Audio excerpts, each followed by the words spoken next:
ഒമാനിലെ ഞങ്ങളുടെ രണ്ടാമത്തെ ദിവസം ഇബ്രിയിൽ നിന്നും ആരംഭിക്കുന്നു. ഒരു ദിവസം മുഴുവൻ എടുത്ത നീണ്ട യാത്രയ്ക്ക് ശേഷമാണ് ഖത്തറിൽ നിന്നും MT ക്വാർട്ടറിലൂടെ ഇബ്രി എന്ന സ്ഥലത്ത് എത്തിച്ചേർന്നത്.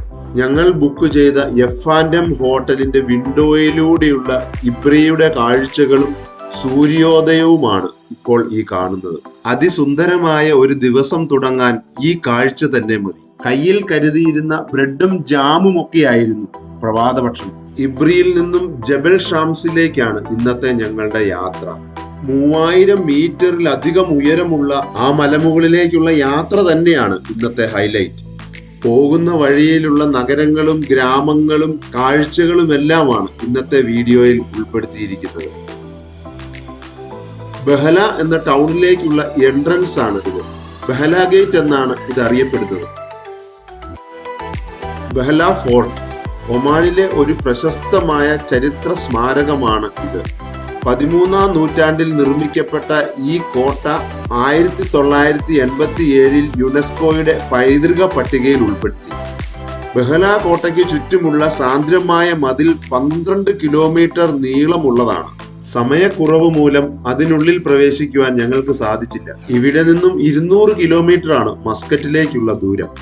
വളരെ ഗ്രീനറിയോടുകൂടിയ ആകർഷണമുള്ള സ്ഥലങ്ങൾ അവിടെ ഞങ്ങളെ അമ്പരിപ്പിച്ചു. പാറമലകളൊക്കെ പൊട്ടിച്ച് പണിതിരിക്കുന്ന ബിൽഡിങ്ങുകളും ഞങ്ങൾക്ക് കാണുവാൻ സാധിച്ചു. ചെറിയ ചെറിയ ടൗൺ ഏരിയകളിലൂടെയാണ് ജബൽ ഷാംസിലേക്കുള്ള റോഡുകൾ കടന്നു പോകുന്നത്. നല്ല ഭംഗിയുള്ള മലകളും താഴ്വാരങ്ങളും എല്ലാം ഈ റൂട്ടിലുണ്ട്. ചില സ്ഥലങ്ങളിലാകട്ടെ ശക്തമായ ചൂടും ഡ്രൈനസും പൊടിയുമെല്ലാമായിരുന്നു. അടുത്ത ഗ്രാമപ്രദേശത്തേക്ക് കയറുന്നതിന്റെ സൂചനയായിട്ടാണ് ആ മലയിൽ ടൈൽ ഉപയോഗിച്ച് എഴുതി വച്ചിരിക്കുന്ന പേര്. അന്നദ എന്ന സ്ഥലത്തിലൂടെയാണ് ഇപ്പോൾ നമ്മൾ കടന്നു പോകുന്നത്. ഇവിടെ അൽ നസീം എന്ന പേരിൽ കുട്ടികൾക്കായുള്ള ഒരു തീം പാർക്കുമുണ്ട്. ഈ സ്ഥലങ്ങളുടെ എല്ലാം ലൊക്കേഷൻ ഡിസ്ക്രിപ്ഷനിൽ നിന്നും നിങ്ങൾക്ക് സെർച്ച് ചെയ്യാം. വീണ്ടും മുന്നോട്ട് പോയ ഞങ്ങൾ മറ്റൊരു ഗ്രാമത്തിൽ എത്തിച്ചേർന്നു. ഇവിടെയെല്ലാം 1-2 നിലകളിലുള്ള ഇൻഡിപെൻഡന്റ് വില്ലകളാണുള്ളത്. ജബൽ ഷാംസ് ഉൾപ്പെടുന്ന അൽ ഹമറ എന്ന് പറയുന്ന സ്ഥലത്തെ ചെറിയ ഗ്രാമപ്രദേശങ്ങളിലൂടെയാണ് ഇപ്പോൾ ഞങ്ങൾ കടന്നു പോകുന്നത്. പോകുന്ന വഴിയിൽ അതിമനോഹരമായ ഒരു വാലി വ്യൂ പോയിന്റ് കണ്ടു. അവിടെ ഒന്ന് നിർത്തി കാഴ്ചകൾ ആസ്വദിക്കാം എന്ന് തന്നെ തീരുമാനിച്ചു. 2-2.5 മണിക്കൂറോളം വണ്ടിയിലിരുന്നതല്ലേ, കുട്ടികളൊന്ന് ഓടിക്കളിക്കട്ടെ എന്നും ഞാൻ വിചാരിച്ചു. വാലി അൽ നഖർ എന്നാണ് ഇവിടം അറിയപ്പെടുന്നത്. ഒമാനിൽ യാത്ര ചെയ്യുമ്പോൾ വ്യൂ പോയിന്റുകളിലെല്ലാം ഇതുപോലെ ഷെൽട്ടറുകൾ ഉള്ളതിനാൽ അല്പസമയം ഇരുന്ന് വിശ്രമിക്കുവാനും സാധിക്കും. മലകളാൽ ചുറ്റപ്പെട്ട് കിടക്കുന്ന ഒരു പ്രദേശമാണിത്. അതിമനോഹരമായ ഒരു പ്രകൃതി ദൃശ്യമാണ് ഇവിടെ നിന്ന് നമ്മൾക്ക് കാണുവാൻ സാധിക്കുക. നല്ല പച്ചപ്പോട് കൂടിയ ഒരു കൃഷിയിടവും അതിനു മുകളിലായി പൊട്ടിപ്പൊളിഞ്ഞു കിടക്കുന്ന കല്ലുകൊണ്ട് നിർമ്മിച്ച വീടുകളും കാണുവാൻ സാധിച്ചു.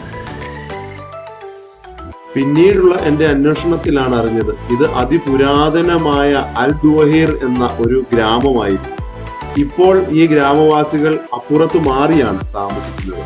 അൽ ദുവഹീർ ഗ്രാമം പഴയ കാലങ്ങളിൽ ഒരു സമ്പന്നമായ സിവിലൈസേഷൻ നിലനിന്നിരുന്ന സ്ഥലമായിരുന്നു ഇതെന്ന് മനസ്സിലായി.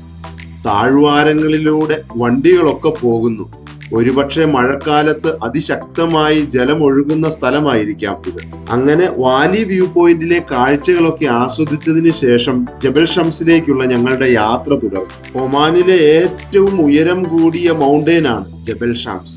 ഭൂമിശാസ്ത്രപരമായി നോക്കിയാൽ ഈ വാലിയാണ് ജബൽ ഷംസിന്റെ ഏറ്റവും താഴ്ന്ന ഭാഗം. നേരത്തെ പറഞ്ഞതുപോലെ ഇവിടെയും ഒറ്റപ്പെട്ട 1-2 നിലകളിലുള്ള വീടുകളാണ്. അവിടെയും ഇവിടെയുമായി വീടുകൾ കാണപ്പെടുന്നു. ഇവിടെ നിന്നും ജബൽ ഷംസിന്റെ മലനിരകളിലേക്കുള്ള റോഡുകൾ തുടങ്ങുകയാണ്. ടൂറിസ്റ്റ് ഡെസ്റ്റിനേഷൻ ആയിട്ട് കൂടി അധികമൊന്നും വാഹനങ്ങൾ വഴിയിൽ കാണുന്നതുമില്ല. ജബൽ ഷംസിന്റെ മലനിരകളിലൂടെ പോകുമ്പോൾ ഇരു സൈഡിലുമായി ചെറിയ ചെറിയ റോഡുകളും പാർക്ക് ചെയ്യാനായിട്ടുള്ള സൗകര്യങ്ങളും ടാറിംഗ് ഇല്ലാത്ത ഉൾ റോഡുകളും എല്ലാം കാണാം. ഷൈബിയും കുട്ടികളും എല്ലാം ഫോട്ടോ ഷൂട്ടിങ്ങിന്റെ തിരക്കിലാണ്. 8 മണി ആയപ്പോൾ തന്നെ നല്ല ചൂടാണ് ഇവിടെ അനുഭവപ്പെടുന്നത്. പലതരം മലനിരകളുടെ മുകളിലൂടെയാണ് ജബൽ ഷംസിലേക്കുള്ള റോഡുകൾ കിടക്കുന്നത്. അതിൽ ഒരു മലയുടെ മുകളിലാണ് ഇപ്പോൾ ഞങ്ങൾ എത്തിയിരിക്കുന്നത്. കാറുകൾ പാർക്ക് ചെയ്തിട്ടുണ്ടെങ്കിലും ഇവിടെയെങ്ങും ആരെയും കാണുവാനില്ല. ഒരുപക്ഷെ താഴെയുള്ള വീടുകളിലേക്ക് പോയതായിരിക്കാം. ഈ കാണുന്ന വഴിയിലൂടെയാണ് ഞങ്ങൾ കയറി വന്നത്. ഇനി മുമ്പോട്ടുള്ള യാത്ര ഇറക്കമാണെന്ന് തോന്നുന്നു. അവിടെ നിന്നും അല്പം കൂടി മുന്നോട്ട് പോയപ്പോഴാണ് മനസ്സിലാക്കുന്നത് ഇനി അങ്ങോട്ട് ജബൽ ഷംസിലേക്ക് മണ്ണ് റോഡ് മാത്രമാണുള്ളത്. കാർ ഒന്ന് സൈഡാക്കി ഞാൻ പുറത്തിറങ്ങി ഒന്ന് നോക്കി. മുന്നോട്ട് പോകാനുള്ള സാഹചര്യങ്ങൾ ഉണ്ടോ ഇല്ലയോ എന്നറിയുവാൻ, മറ്റു വാഹനങ്ങളൊക്കെ ഓടുന്നുണ്ടോ ഇല്ലയോ എന്നൊക്കെ അറിയാൻ. പക്ഷെ കുഴപ്പമില്ല എന്ന് തോന്നി. ടാറിങ് ഇല്ലാതെ കുത്തന കയറ്റത്തിൽ വളവുകളും തിരിവുകളും ഉള്ള മണ്ണ് റോഡാണ് ഇനി മുന്നോട്ടുള്ളത്. ഒന്ന് രണ്ട് വാഹനങ്ങളും സൈൻ ബോർഡും ആടിനെയും ഒക്കെ കണ്ടപ്പോൾ അല്പം ആശ്വാസം തോന്നി. ധൈര്യപൂർവ്വം മുന്നോട്ട് പോകാൻ തന്നെ തീരുമാനിച്ചു. പക്ഷെ വണ്ടിയുടെ ഷെയ്ക്കിങ്ങും വളവും തിരിവും ഉയരങ്ങളിലേക്കുള്ള യാത്രയും എല്ലാം കുട്ടികളെ അസ്വസ്ഥരാക്കി. ഗൂഗിൾ മാപ്പ് വഴിതെറ്റിക്കുന്ന കാലമൊക്കെ അല്ലേ, മുന്നോട്ട് എങ്ങനെ പോകും, ആരോടെങ്കിലും ഒന്ന് ചോദിക്കണം എന്നൊരാലോചന എന്റെ മനസ്സിലും തോന്നി. അങ്ങനെ കുലുങ്ങി മുന്നോട്ട് പോയപ്പോഴാണ് ഒരു കുട്ടിക്കച്ചവടക്കാരനെ വഴിയരികിൽ കണ്ടത്. അതിഭയങ്കര പൊടിക്കകത്തൂടെയാണ് ഞങ്ങൾ യാത്ര ചെയ്തു വന്നത്. ഈ വണ്ടി നിർത്തിയ സ്ഥലത്തും പൊടിയെല്ലാം ഉണ്ടായിരുന്നു. ഈ കാണുന്നതാണ് ജുനിപ്പർ ട്രീസ്. ഇതിൽ നിന്നും ജുനിപ്പർ ബെറീസ് പറിച്ചു കഴിക്കുക എന്നുള്ളത് ഇവിടുത്തെ ഒരു വിനോദമാണ്.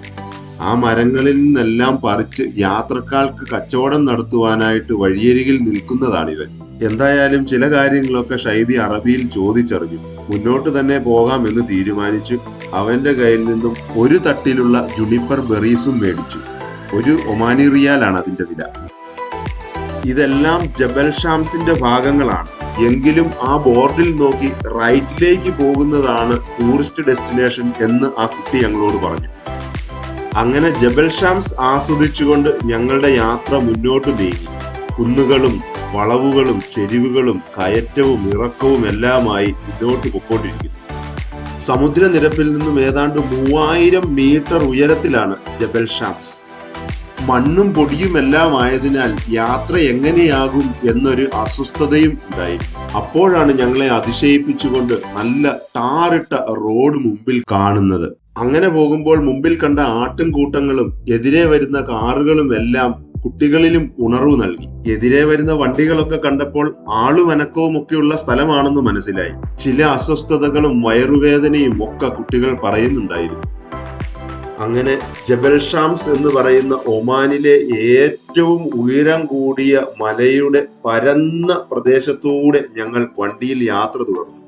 ചെറിയ ചെറിയ കുറ്റിച്ചെടികളും പാറക്കല്ലുകളും മണ്ണും എല്ലാം ഇടകലർന്നിരിക്കുന്ന നിരപ്പായ സ്ഥലങ്ങളും ഞങ്ങൾക്ക് ഈ മലമുകളിൽ കാണുവാൻ സാധിച്ചു. ചെറുതായി റോഡ് പണികൾ നടക്കുന്നതും കാണാം.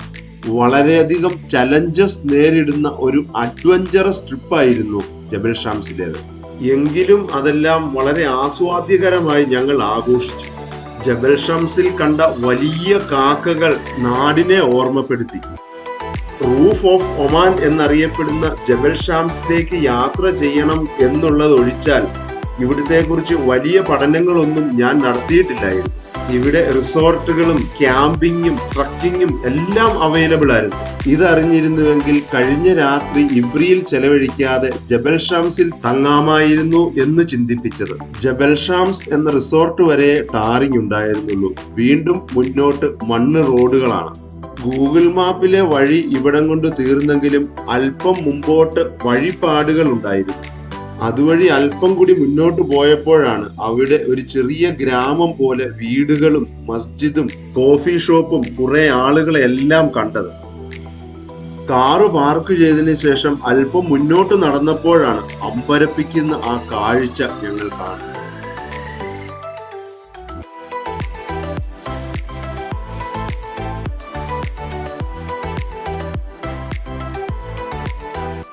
ജബൽ ഷംസിന്റെ ഒരു വശം കുത്തനെ താഴോട്ട് കിടക്കുകയാണ്. അതുവഴി താഴേക്ക് നടന്നു പോകുന്നതിനുള്ള സൗകര്യങ്ങളൊക്കെ ടൂറിസം വകുപ്പ് നിർമ്മിച്ചു വെച്ചിരിക്കുന്നു. ഞങ്ങൾ നിൽക്കുന്നതിന്റെ മറുവശമാണ് ആ കാണുന്നത്. നല്ല ഒരു ഗ്രാമാന്തരീക്ഷമായിരുന്നു അവിടെ. ഇവിടുത്തെ കാഴ്ചകളൊക്കെ ആസ്വദിച്ചതിന് ശേഷം മടങ്ങിപ്പോകാം എന്ന് ഞങ്ങൾ തീരുമാനിച്ചു. മടങ്ങി പോരുന്ന വഴിയിലാണ് സത്യത്തിൽ ഞങ്ങൾ വ്യൂ പോയിന്റുകൾ നോക്കാൻ തുടങ്ങിയത്.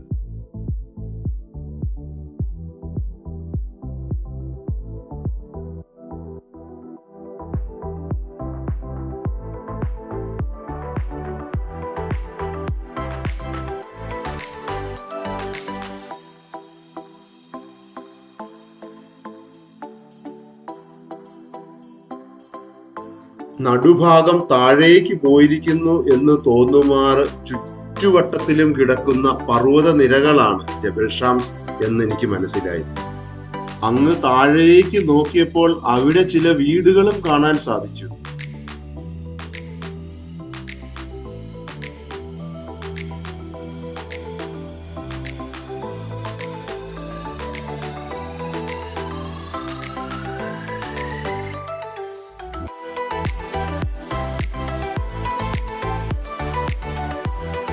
അങ്ങനെ തിരിച്ചു പോരുന്ന വഴികളിലെല്ലാം വ്യൂ പോയിന്റുകൾ ഉണ്ടായിരുന്നു. എല്ലാ വ്യൂ പോയിന്റുകളും വ്യത്യസ്തമായ അനുഭവങ്ങളാണ് ഞങ്ങൾക്ക് സമ്മാനിച്ചത്.